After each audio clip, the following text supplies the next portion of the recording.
And so we encourage you to check these out each week.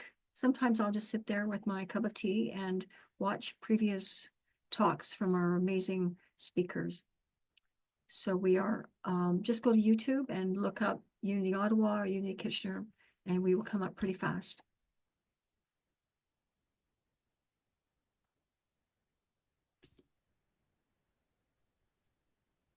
So now I have the special gift of welcoming Reverend Robin Volker.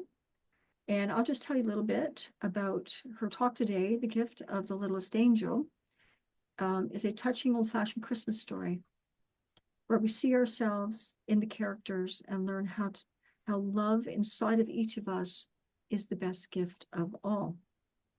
And Reverend Robin lives in Georgia and the United States and has served in Unity churches for almost 30 years. She's a speaker and a teacher. She's a Unity consultant and mentor who lives the truth she teaches. And I can attest to the fact that she really lives her truth. Reverend Robin is a gardener, a writer, and a certified life coach. So we welcome Reverend Robin back to Unity Kitchener, Unity Ottawa. Welcome, Reverend Robin. Thank you so much, C. And happy holidays to you at Unity of Ottawa and Unity of Kitchener on this December 15th, 2024, the Advent Sunday of Love. It's my honor and privilege to be with you. Today, I would like to tell you the story of the Littlest Angel, written by Charles Tazewell. I was introduced to this beautiful story by my dear mentor, Reverend Shay St. John, who left the planet in 2008. This is a traditional Christmas story using traditional language and symbolism of God. I hope that you enjoy the story, and before I conclude, I will help you translate the story to have deep metaphysical meaning for you. Of all the lovely Christmas stories or traditions, none is more beautiful or touching to me. None is more sweet than the story of the littlest angel. For almost 80 years, it has been a favorite story of the season. It begins as most good stories begin, with once upon a time. Oh, many, many years ago, as time is calculated by humans, but it was only yesterday, as measured by the celestial calendar of heaven. There was in paradise a most miserable and thoroughly unhappy and utterly dejected cherub who was known throughout heaven as the littlest angel.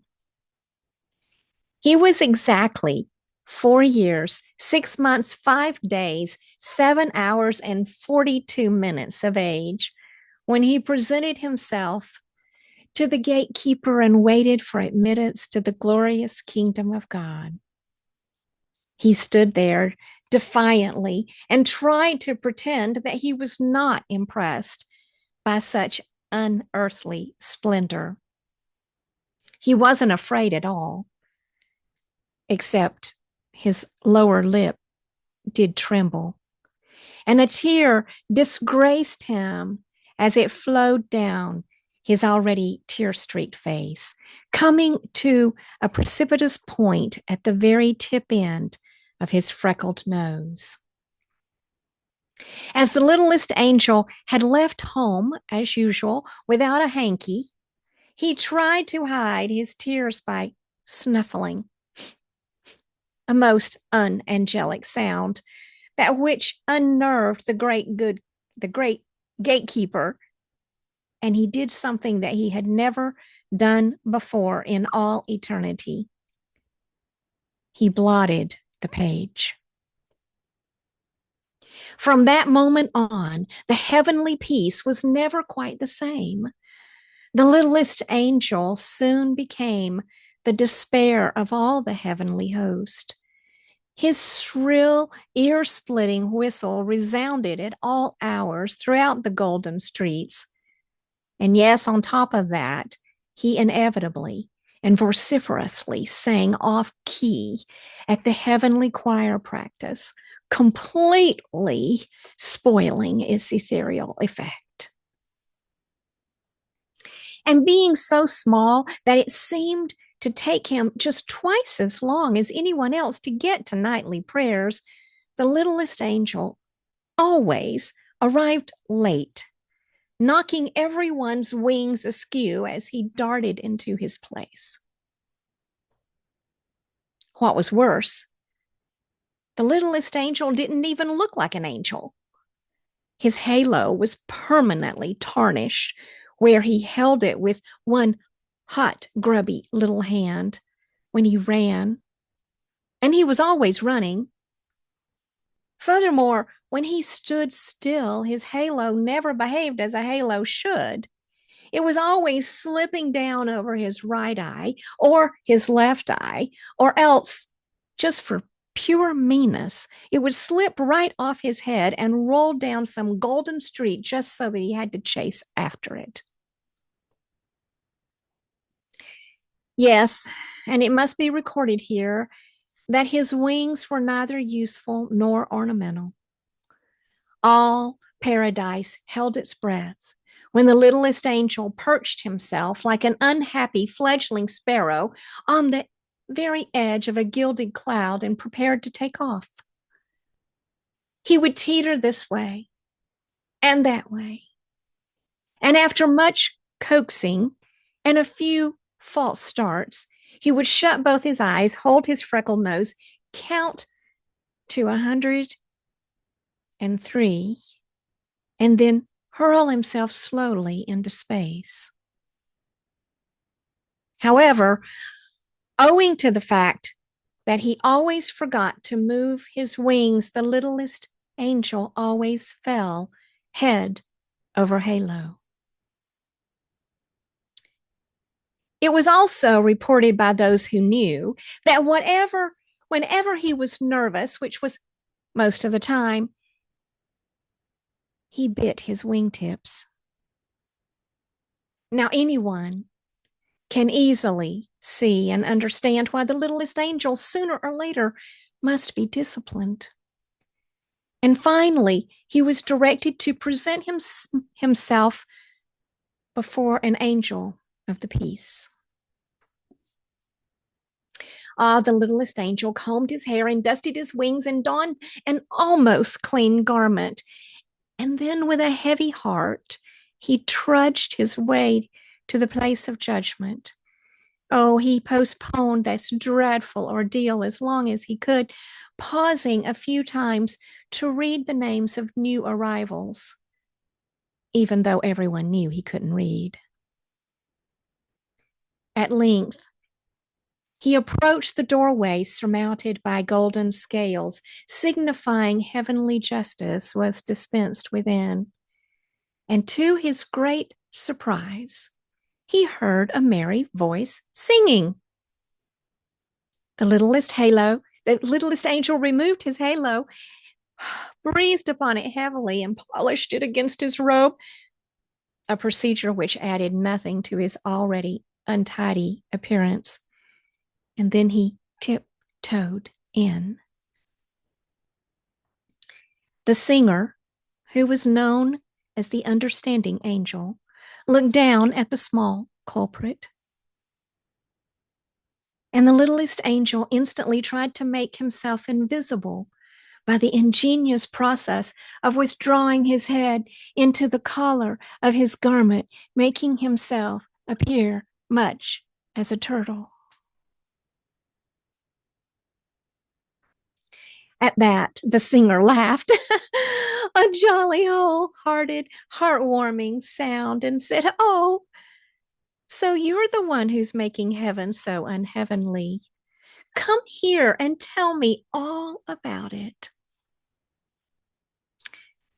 The littlest angel ventured a furtive look, first one eye and then the other, and then before he knew it, he was perched in the lap of the understanding angel, explaining how difficult it was for a boy who suddenly found himself transformed into an angel.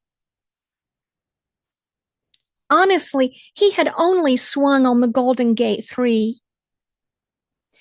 okay, maybe 4 times, but that was just for something to do. You see, that was the whole problem. There wasn't anything for such a small angel to do in heaven. And besides, he was just plain homesick. The understanding angel asked what would make him most happy in paradise. And the cherub thought for a moment, and then he whispered in the angel's ear, "There's a box. I left it under my bed at home. If only I could have it." Instantly, a fleet footed heavenly messenger was dispatched to bring the box to paradise. And in all the timeless days that followed, everyone wondered at the great change in the littlest angel. He was so happy. His conduct was above reproach. His appearance was all that the most fastidious could wish for.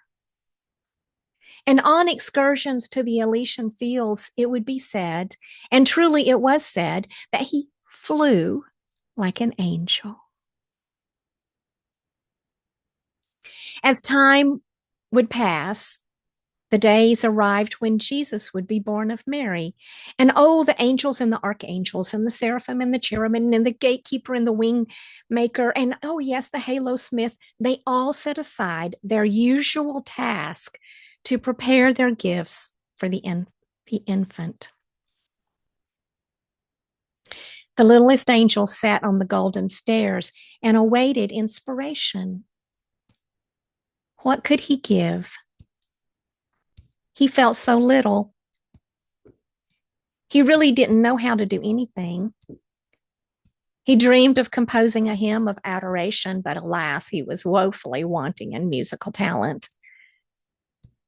He grew tremendously excited over writing a prayer that would live in the hearts forever of all the people, but he was lamentably lacking in rhetoric skill.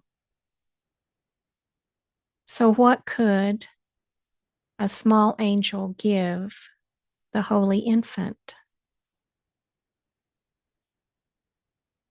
As the miracle grew near, he at last decided on a gift, and he became determined. And on that day of days, he proudly brought it from its hiding place behind the cloud. And humbly, with downcast eyes, he placed it before the throne of God. It was a small, rough, hewn box. And inside it were wonderful things that even the Christ child would treasure. This small, rough box lying among all of those other glorious gifts from all the angels of paradise. And suddenly, the littlest angel looked at those gifts and he knew that his gift was highly irreverent. And he wished that he could reclaim his shabby gift because it was ugly, it was worthless. If only he could go and hide from the sight of God before this thing was noticed. But it was too late. God moved over those shining array of gifts, and then his hand paused and dropped, and it came to rest on the lowly gift of the littlest angel. Oh, the littlest angel trembled as the box was opened. What was his gift to the blessed child, you may ask? A butterfly with golden wings he had captured one bright sunny day. A sky blue egg from the bird's nest in the olive tree that shaded his mother's kitchen door. 2 white stones found on the muddy riverbank, and a limp, tooth-marked leather strap, a collar worn by his mongrel dog, who had died as he had lived, in absolute love and infinite devotion. The poor little angel wept hot and bitter tears of shame and tried to run and hide from the Heavenly Father, but he stumbled and fell with a horrible wail and a clatter of halo, rolling into a ball of misery at the foot of the heavenly throne.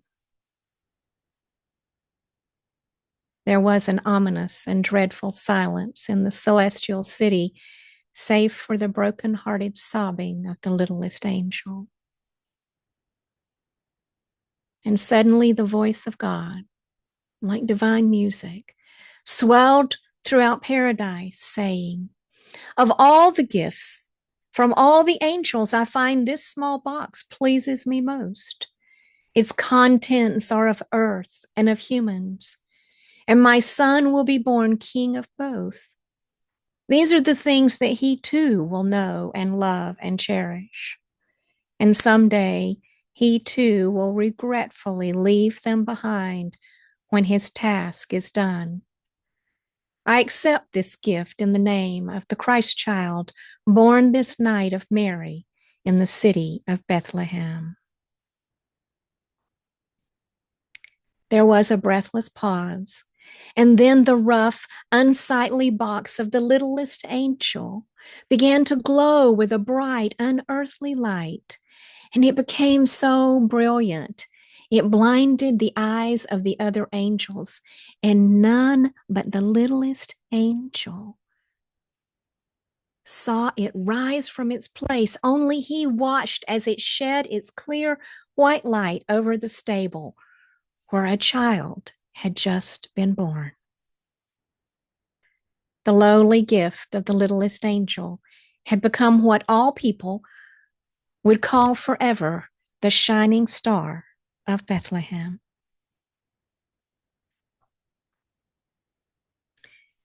Isn't this a beautiful story?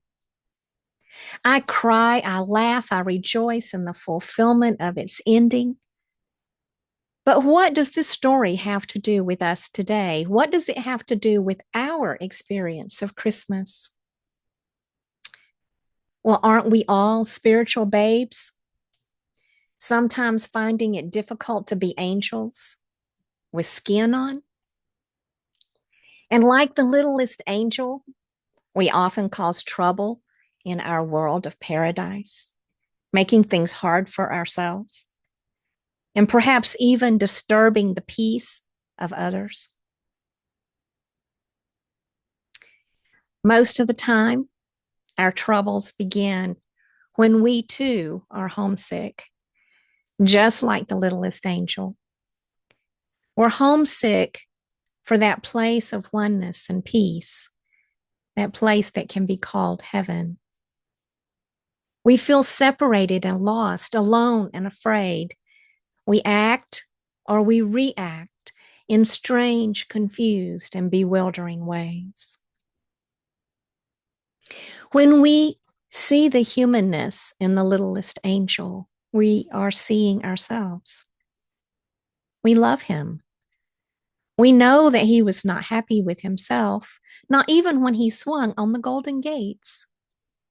He felt awful when his halo slipped and he clumsily bounced around heaven.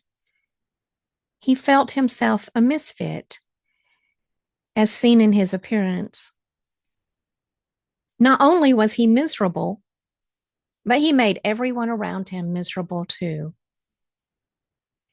How many times have we been the littlest angel, miserable in our world, vociferously jangling our way through moments that are painful and disoriented, impacting all who are a part of our world? Sometimes we show up miserable with bad attitudes and unhappiness, and these are more contagious than the seasonal flu. Our negative attitude clips the wings of our loved ones as we sing off key and dance out of step. In the story, it was determined that the littlest angel had to be disciplined for the other angel's sake as well as for himself. An order had to be restored. Do we not often think that we're being punished. Maybe it is an old thought of old tradition. But how often do we feel shame and guilt when we're only trying to live the best we can? The littlest angel was sent to the understanding angel. Did you know that we each have an understanding angel? Did you know that the energy that created us is ever ready to help us, to listen to us, to help us rediscover what is needed for us to be happy? The understanding angel did not scream or shout or berate or condemn, but listened, heard, understood, and found a workable solution. He gave the littlest angel what the cherub needed most, an avenue of love. And isn't that what we all need? Ways to express love to one another. And that's what Christmas is all about. When we get to the heart of its intention, it's not about the biggest outer gift, but the giving and the receiving of love from the heart.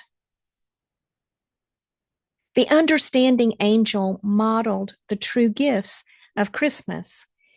He gave the littlest angel 3 priceless gifts: compassion, understanding, and respect. Compassion, understanding, and respect.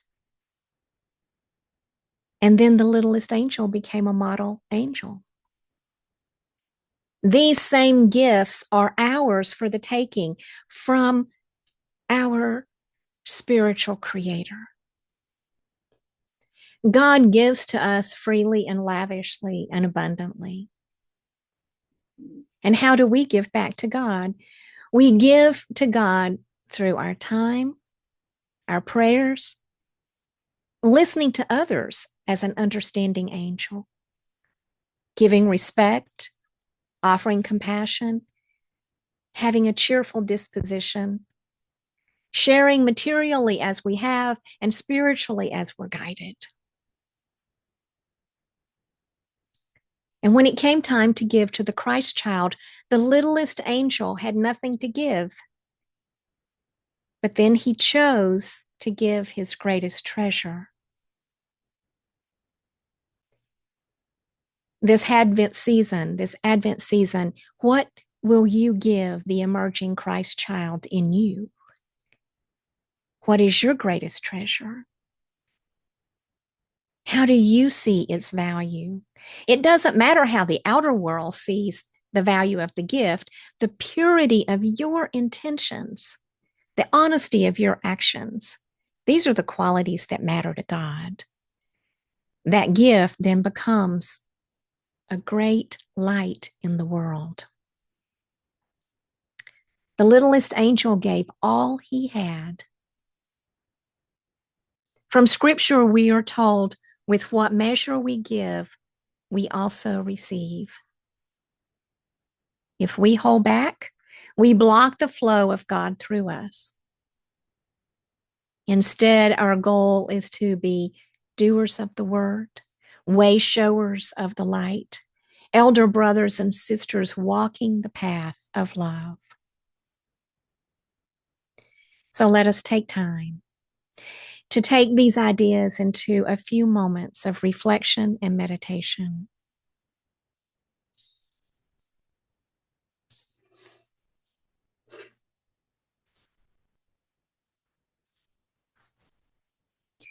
We set the intention to connect with the infinite energy of our being. Find that easy breath within you.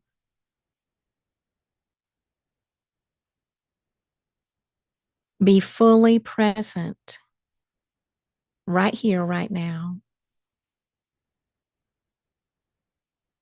Allow your mind to cease its thoughts as you focus on your breath.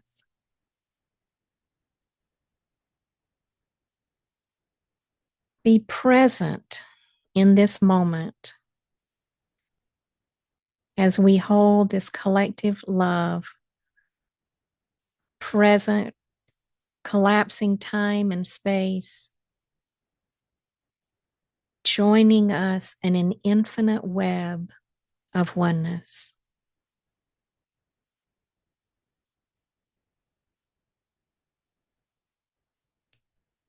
This morning, the invitation is to open your heart to receive more love. Perhaps you have thought you had enough, but I ask if you can make room for even more.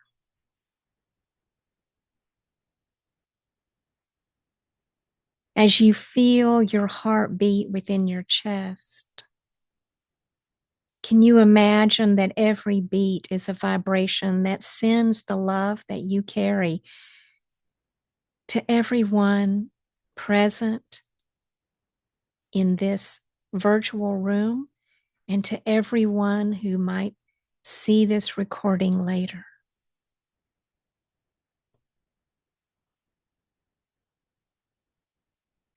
A Course in Miracles tells us that all is either love or a call for love.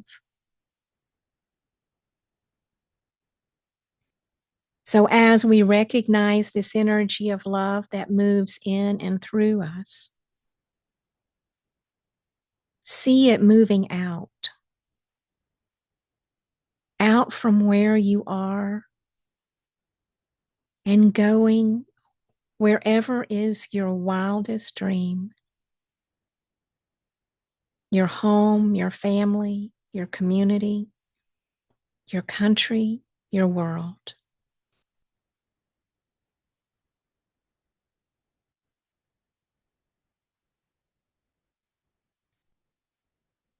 Is it possible to release any thoughts or habits that stand between you and the full expression of love? Is it possible to empty your mind of any judgment or separation, any shame or guilt, and create within you an empty space for the love of God to rush in and fill that void?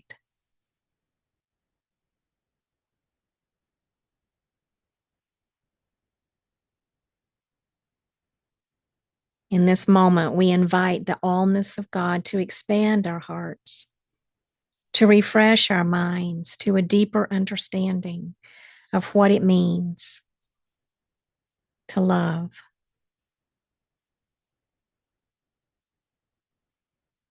We all want to be loved. So breathe in that love of God and know how valuable you are. You are a part of the infinite plan.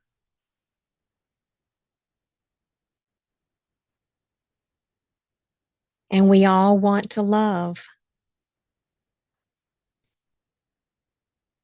Breathe out the love from inside of you and know how important it is for you to share that love.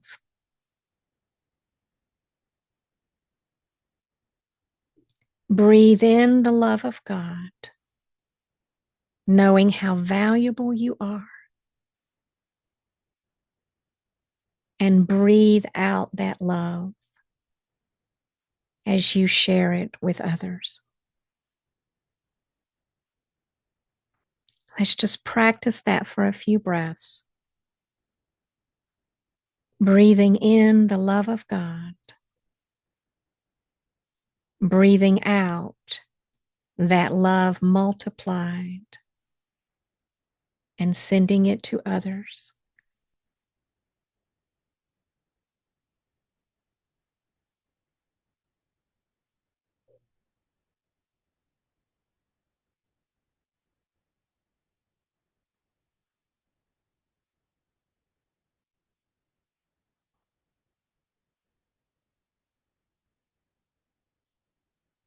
I breathe in the love of God. I breathe out my love. I breathe in the love of God. I breathe out my love.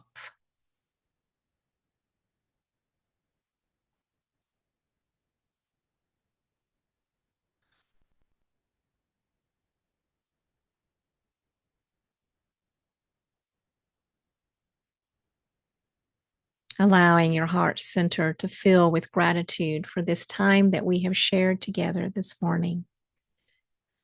Recognizing that there really is no separation, that we have performed that activity of collapsing time and space and felt the oneness with each other, felt the oneness with that which created us, that which breathes us and beats our hearts and provides for us the love that we so desire and the love that we so give away. And as you are ready, begin to return yourself to this space and time. Thank you, divine, infinite spirit. Thank you, Creator God. Thank you, allness. And so it is.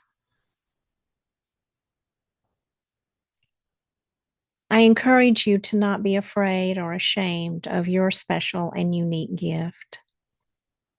In whatever rough-hewn box it may be contained, it reflects the wonder and the beauty of you.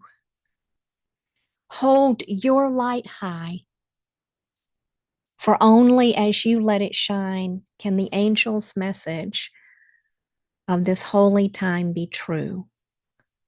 Peace on earth, goodwill to all people. Let us make that a reality. Go and shine your light of love. Merry Christmas. God bless you.